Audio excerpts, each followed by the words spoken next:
Any health-related information on the following show provides general information only. Content presented on any show, by any host, or by any guest should not be substituted for a doctor's advice. Always consult your physician before you begin any new diet, exercise, or training program. And thank you for listening to the Whole Care Network. Welcome to Healing Ties on the Whole Care Network. On Healing Ties, we're creating a life to love after caregiving ends by sharing stories and resources and being with awesome people like you. Now that caregiving has ended, let the Healing Ties begin. Here's your host, Chris McClellan, the Bowtie Guy.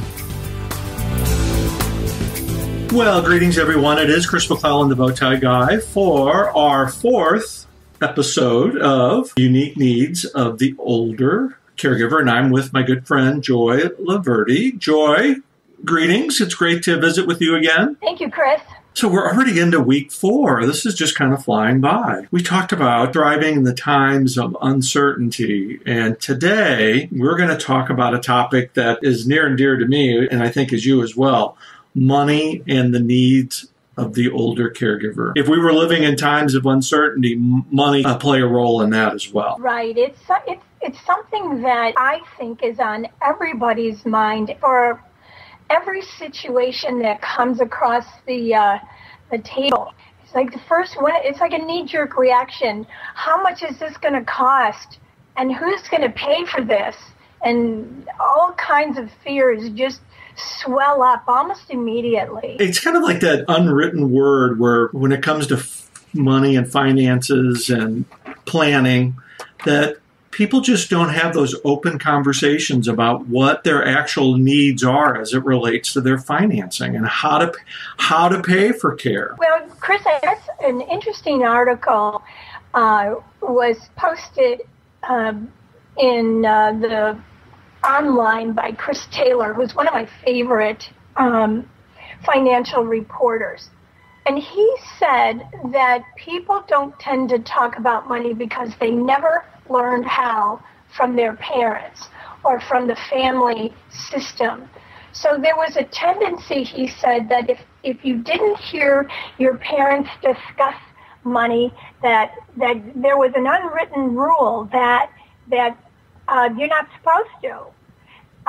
So there's good reason why many of us feel quite uncomfortable around talking about money and the situation of family member. This could not be more of a critical issue for the older caregiver because the possibility of them needing care is a shortened time frame than for younger caregivers. It really goes into the whole scheme of financial planning. Before I dip into that conversation about financial planning, you really hit on something that was close to home for me, and I think for a lot of people, is we just don't have those open and honest conversations about this topic because it was taboo. At least I think in our generation, well, I'll speak for in my generation, that was the case for us. We just never had those conversations about money. And if there was, it was never positive. There was a good possibility that there was never enough.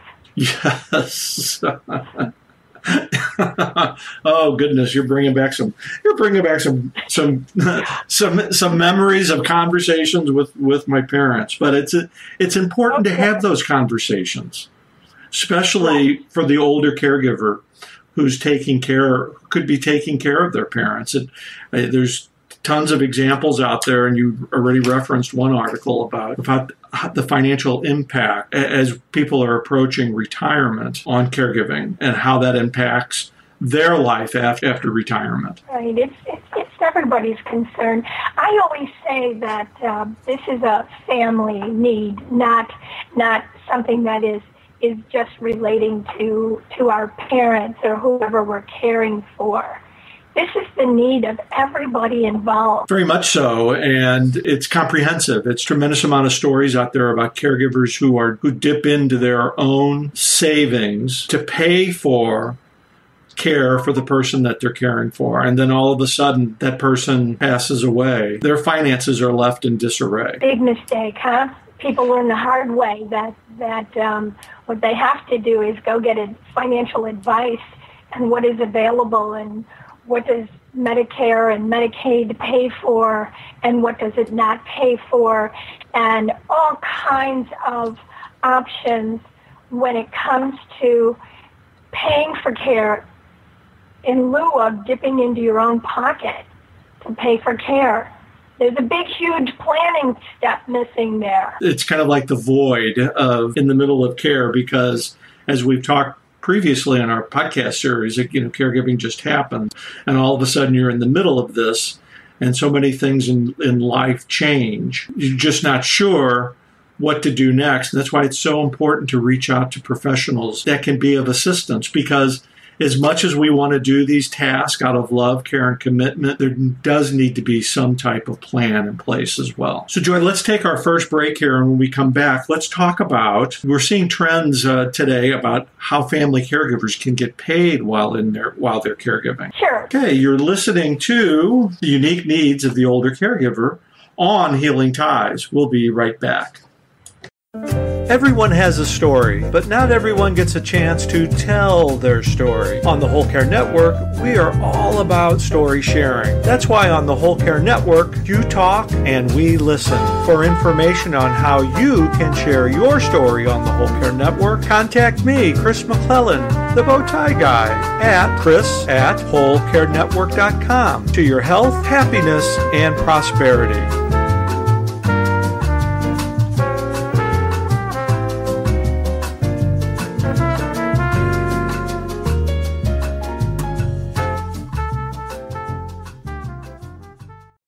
Are you an older family caregiver? Are you managing the care of a partner, siblings, or aging parents? Caring for aging individuals brings about a lot of questions regarding your own future care. I'm Joy Loverde, author of The Complete Elder Care Planner and Who Will Take Care of Me When I'm Old. I hope you join me and Chris for this 6-part series on the unique needs of the older caregiver.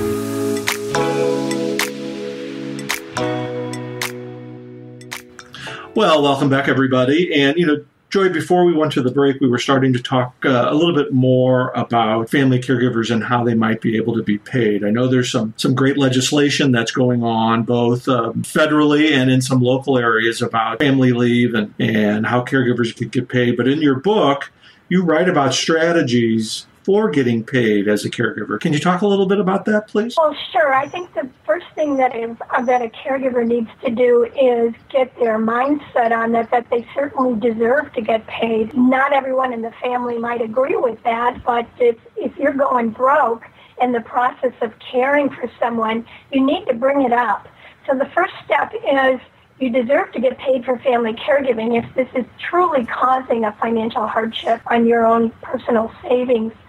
After that, the best place to go for general advice is the local area agency on aging. Mm-hmm. And the question to ask the resources at the local level is ask them about caregiver training. And this allows the caregiver to qualify for some of the programs that may be available in the neighborhood, and then working out an arrangement, getting more information about how that caregiving training can apply to your personal situation.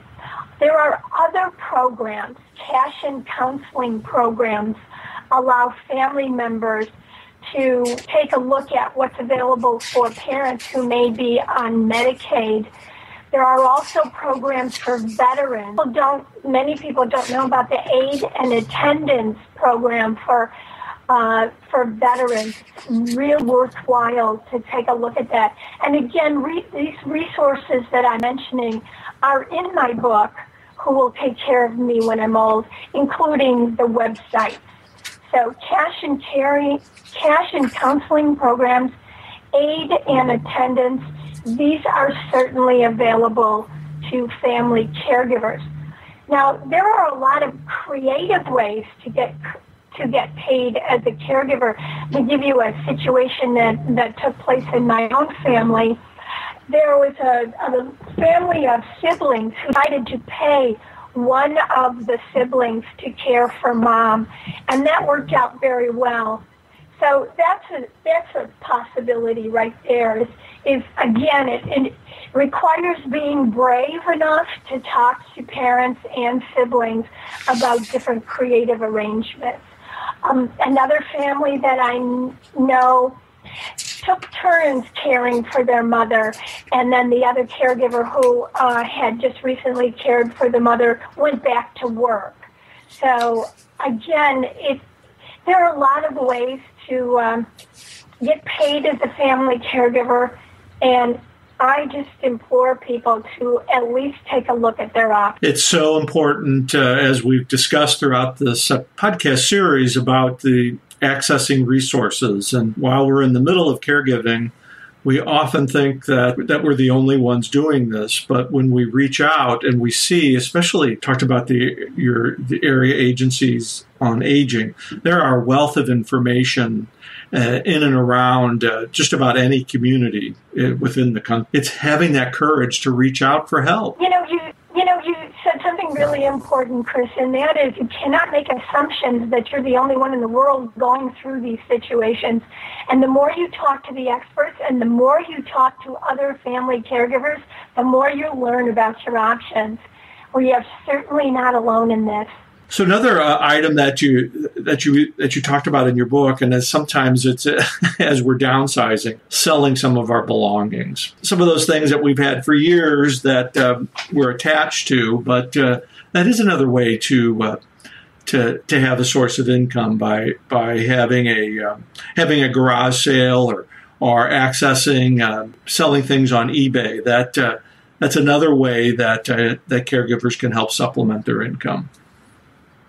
That's so true, but I would like to mention that the saddest situations that I know of are when people do not start downsizing earlier than they think they need to. Then a health event occurs, and someone has to leave the home immediately and never to return again, and so much money is left on the table with all of the belongings because they just get in a cart and shipped away, and there's no time to sell anything.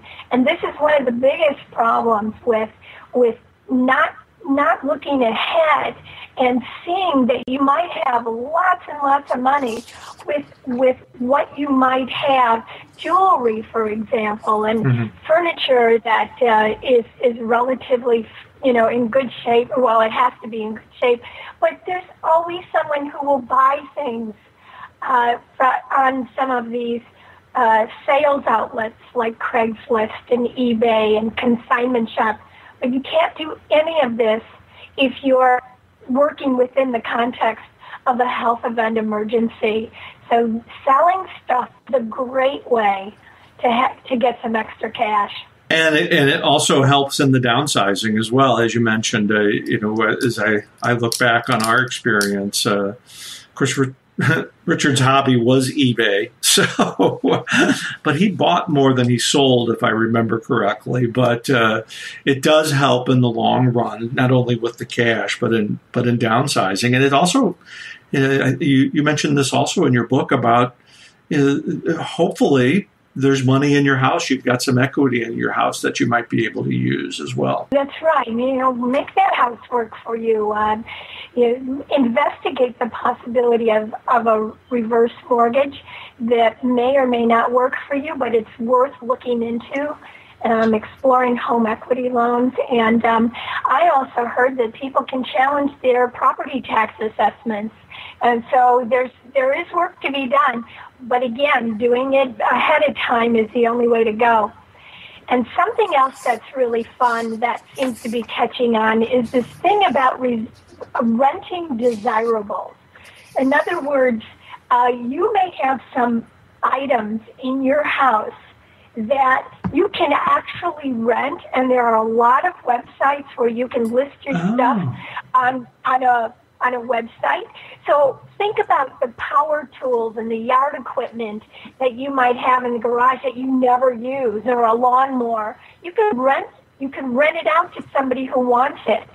I know one woman who is a collector of designer purses, and she rents them to women who are going to fancy balls, and costume jewelry, party wear. Some people even rent their parking space or the garage. Renting is another fun way to make money.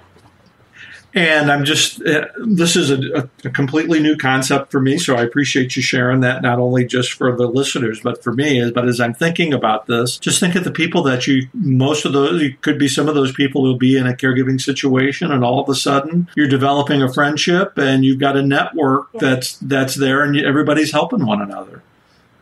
Oh, I love it. There you go. Yeah. It kind of proves the point that when you just start talking and reaching out to people, you just don't know what you might find. I just love this rental idea. I'm going to have to look into it myself. But, yeah. If you put in your internet browser, rent my stuff websites, a whole bunch of websites will come up, and then you can take a look and see how you might want to do that. It is wise, though, to create a legal agreement. Yes. Some kind of agreement, and then have fun. Your sage words of advice about the legal component is very true. We do need to be mindful of that, but even more importantly, as you said, have fun, because that the opportunity to meet some people and make a little money to help alleviate some of the financial burden in caregiving. It sounds like it's a win-win situation. Well, Joy, we just got a couple of minutes left in today's podcast. Can you let our listeners know how they can get in contact with you and how they might be able to find your books? Sure. My books, Who Will Take Care of Me When I'm Old, and the Complete Elder Care Planner, are available wherever books are sold. Also, for more information about me and where I might be speaking next, or some fabulous resources that I list on my website, go to elderindustry.com. That's elderindustry.com. And as usual, I just enjoy these conversations with you. And, next week we're going to be talking about housing and the needs of the older caregiver. So we'll look forward to that conversation as well. Okay, well, that does it for this episode of Who Will Care for Me When I'm Old. I'm Chris McClellan, the Bowtie Guy. I'm creating a life to love after caregiving ends through radio, writing, travel, advocacy, and being with awesome people like Joy Loverde. Healing Ties is a part of the Whole Care Network. Check us out online at thewholecarenetwork.com for information on all our shows, show hosts, and especially upcoming podcasts featuring Joy Loverde. Make it a great day. We'll see you next week for our 5th episode, Housing and the Needs of the Older Caregiver. Bye-bye.